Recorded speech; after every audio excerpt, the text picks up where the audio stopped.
안녕하십니까 시청자 여러분. 아주 맑고 상쾌한 아침입니다. 오늘은 민주당 45.05% 국민 무시하면 망한다 라는 주제로 말씀을 드리겠습니다. 민주주의 가장 근본적인 가치는 소수의 목소리를 제도에 반영하는 것입니다. 그런데 지금의 민주당 태도는 소수처럼 보이는 다수의 목소리마저도 외면하고 있습니다. 평소에는 소수 정당의 원내 진입 필요성을 그렇게도 외치더니 정작 소수 여당 지지층의 의견과 목소리는 모른 척 하는 것입니다. 소수처럼 보이는 다수인 여당은 국민의힘입니다. 지난 40 총선에서 전체 투표의 45.05%가 표를 주었기 때문입니다. 민주당에 투표한 유권자는 전체 투표자의 50.45%였습니다.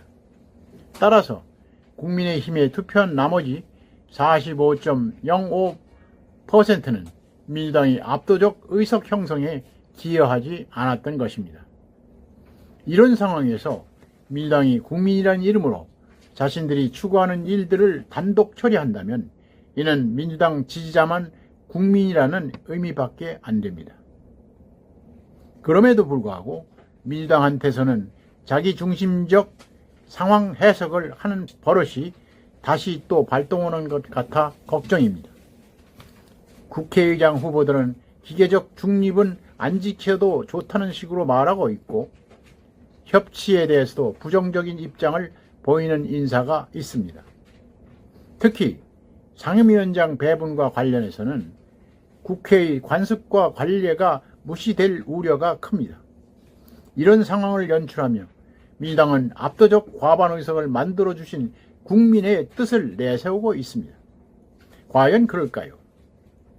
민주당이 관습과 관례를 무시하며 시대착오적인 다수결 지상주의를 되살려 제22대 국회 원구성에 적용한다면 어떤 일이 벌어질까요?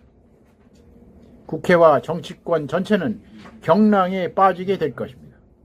국회는 원구성 단계에서부터 극단적인 여야 갈등이 벌어질 것이며 제때 개원도 못하고 입법 과정은 교착에 빠질 것이 불을 보듯 뻔합니다. 민주당이 다수라는 숫자로 밀어붙여 상임위원장직을 싹쓸이 할 경우 입법 독재는 현실이 되고 한국 민주주의와 국정 거버넌스는 큰 타격을 입을 수밖에 없습니다. 모든 입법 과정에서 권력균형과 다원성이라는 민주주의 가치는 사라질 것입니다. 국회와 대통령, 행정부 간의 관계는 여로부터 국정이 거의 멈추는 지경에 이를 것이 분명합니다. 다수결 지상주의라는 낡고 거친 흥기로 무장한 입법 독재는 민주주의와 국정만 망가뜨리는 게 아닙니다. 거대 야당은 양날의 검으로서 예상치 않은 자해를 당할 수도 있습니다. 입법권이 완전한 장악과 독주는 그래서 위험한 것입니다.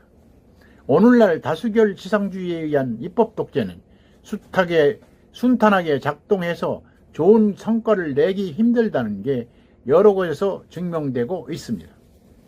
사회의 파편화와 양극화가 교차하며 체제 전반에 걸쳐 불확실성과 갈등이 커지기 때문에 국정 성과가 잘 나오지 않는 것입니다.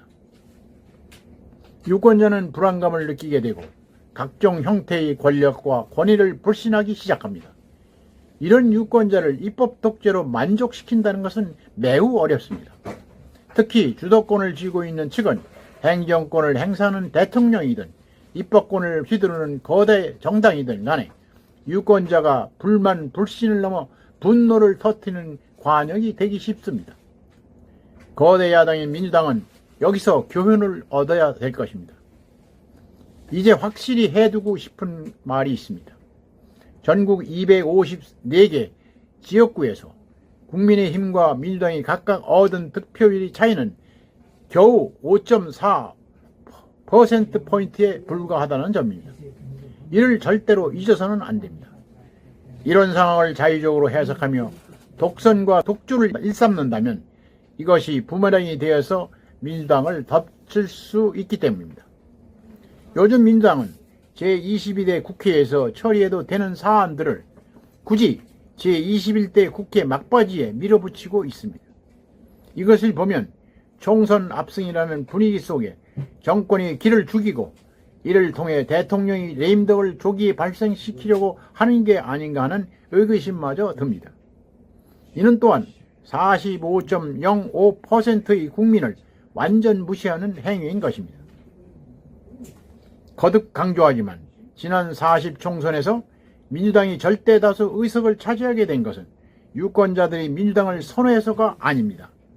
국민의힘과 대통령에 대해 실망했기 때문이라고 분석되고 있습니다. 민주당은 2년 후 지방선거와 3년 후 대선에서 승리를 원한다면 45.05%의 국민을 홀대해서는 아니 됩니다. 오늘은 여기까지입니다. 끝까지 시청해 주셔서 감사합니다.